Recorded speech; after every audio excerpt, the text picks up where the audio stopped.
leaked because someone had an agenda to try to muddy the waters and make it look like this historic strike wasn't successful. I'm going to get to the chairman in a moment because he's going to lay out the particulars for you based on his professional military experience. But here's what other folks are saying. The DIA should put that report out.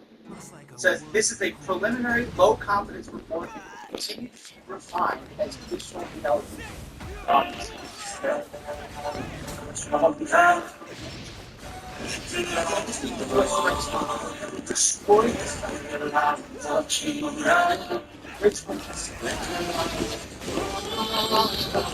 the New York Times, the Washington Post, MSNBC, CNN, any of these posts. How about this one? This is a new one from the UN, United Nations.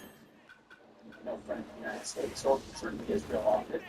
Here's the head of the UN Atomic Energy Agency this morning, Rafael Grossi. U.S. and Israeli strikes caused enormous damage to Iran's weapons. I will report, how about the IDF's chief of staff? I can say here that the assessment is that we significantly damaged the nuclear program, setting it back by years. I mean, years. Iranian foreign minister. Spokesman, our nuclear industry said we badly damaged. That's for sure. I'm sure that's it. John Ratcliffe, director of the CIA, put out a statement just last night.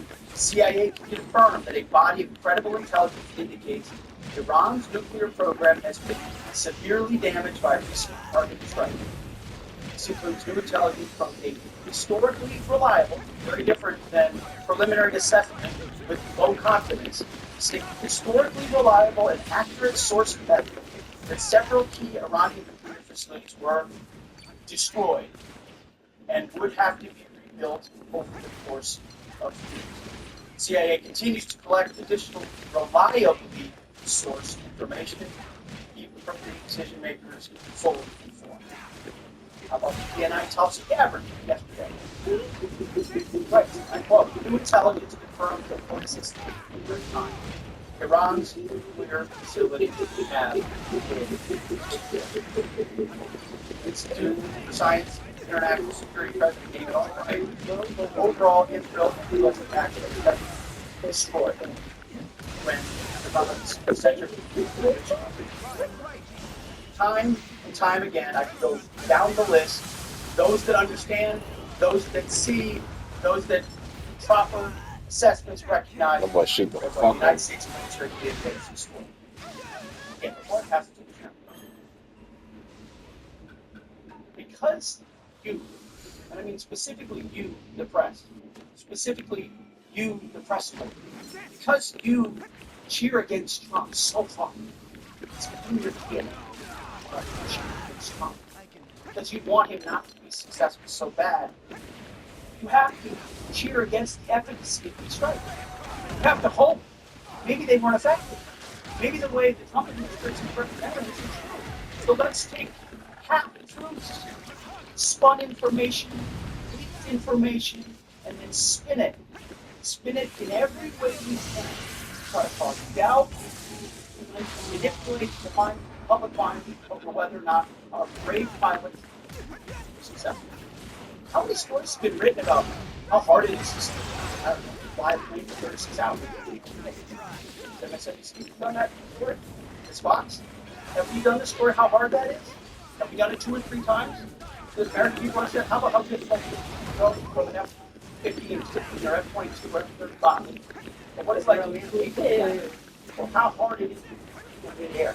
Giving the American people an understanding of how complex and sophisticated the situation was. There are so many aspects of what are brave and that because of the hate for this press corps are undermined. Because people are trying to leak and spin that it wasn't successful in the response. And folks in this room are privy to that. Honestly, it's one responsibility.